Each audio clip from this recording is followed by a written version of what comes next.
Hi, it's time for a quick NorCal 40 update. So I was comparing my old NorCal 40 original to look at some voltages and found that I actually had no output power anymore. And what I was looking for in the first place was what the drive voltage was on the base of the final transistor. And if you think about it a little bit, we have to overcome the 0.6 volt junction voltage here to be able to get any output at all. And when I started out, I had something like 350 millivolts peak to peak. I got it up to about 700 millivolts peak to peak. And at that point, I still had nothing out. And so I was beginning to think I had a bad final output. And I realized that no, I need a whole lot more than that to get a decent signal out. So I started looking back farther, and I'll take you on a tour, but basically this inductor, the 3.1 microhenry here on the transmit filter, I don't know, over time or whatever, the windings were not in the correct form to resonate.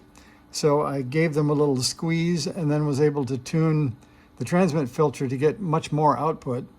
And then instead of getting nothing out, I was able to get about 2.5 watts out of the old NorCal 40. So I'll take you on a tour and show you the power output voltage, the output waveform, and then a little tour of Hans Summers at QRP Labs. He's got a great page on a simple formula for measuring output power. I think I also got that as a suggestion on one of the videos. Somebody else pointed that out. But the simple formula with a 50 ohm load is the peak-to-peak output voltage squared over 400. And we're going to show you that next. So we'll start this time, instead of starting where I did at the VFO, we're going to start at the output power first. So I'm set on 10 volts per division, and we'll give it a quick key. It's connected to an MFJ 969 dummy load, so I'm not doing spurious things. So we can probably go up one scale if we want to get more accurate, I guess. Yeah, there's 5 volts per division. So we can start there. 5, 10, 15, 20, 25, 30, about 31 volts peak to peak. So we'll try that really quick. We'll grab Mr. Calculator here. And if you take 35 volts, you'll notice pretty quickly on your iPhone there's no squared button. So we'll turn it on its side, and then we can find x squared. And then we'll divide that by 400. And we get 3 watts.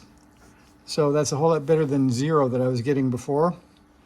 And then I'll show you this voltage back here, which is across the 510 ohm resistor on this filter. So we'll probe, I think here is a good spot to try. And then I'll show you what that looks like when it's peaking, and you can maybe try that on your own. We'll see. So you can see on the scope that's a whole lot less voltage because that's just out of the transmit mixer. So we'll sync on that and grow it up again.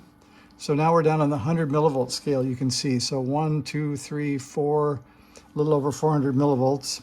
Then we get out the plastic tool that has just a tiny bit of metal in the end. You can probably do better with a fully plastic one, but this one doesn't seem to have much effect.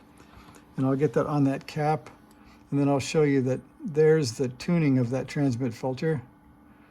Oh, that's quite a lot larger. Let's see how we do here. So we may even get more out of Mr. NorCal 40 than we were getting. So that's the peak of the transmit filter.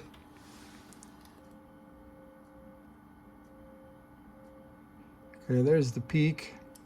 We can go down one scale. Let's see if I can count that up quick here.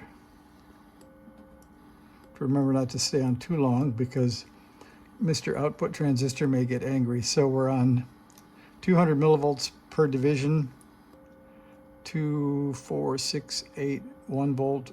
There's 1.2, about 1.3 volts. Let's confirm that on the 1 volt scale. You can see that's about true. So there's about 1.3 volts now coming out of here on this transmit filter. So we'll go back to the output again and see if that helped things. Should have been pretty similar to what I was doing the other way, but we'll see. Maybe we got lucky.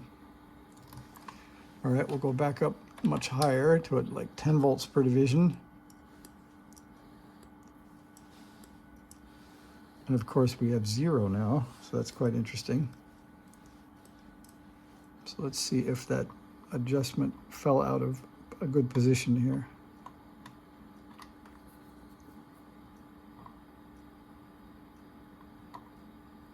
There we go. I guess it did.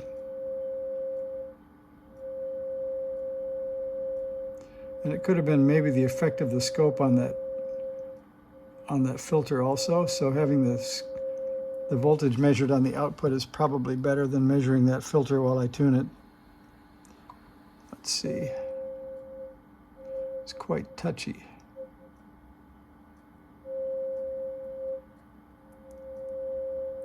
It's also sensitive to being pushed down on, so I'll stop that. Okay, so now I guess we're about up to the same point. So that is 5, 10, 15, 20, 25, 30, about 31 again. So we're still at about the same 3 watts. But I hope that was interesting to be able to see, looking at both the output of the transmit mixer and then the output of the rig itself. And we could probe on the collector of the driver if you want to. That's the can, so we can try that once. So there's the collector of the driver. You can see that's not awfully pretty, but it's okay. So that's a way to check from the output of the mixer here, which is quite low, to the driver, to the collector of the output transistor, and then to what it looks like with the filter on it. And you can see there's the filter, a nice sine wave, and without the filter on the collector of the transistor, you can see the bottom is not much of a sine wave there. So kind of interesting. So hope that's good. We'll come back now that we know how much voltage should be coming out of the transmit mixer and go back to NorCal 40A number 2 here and see if we can get that thing to transmit. And there might be some experiments with which FET will actually become a good transmit driver.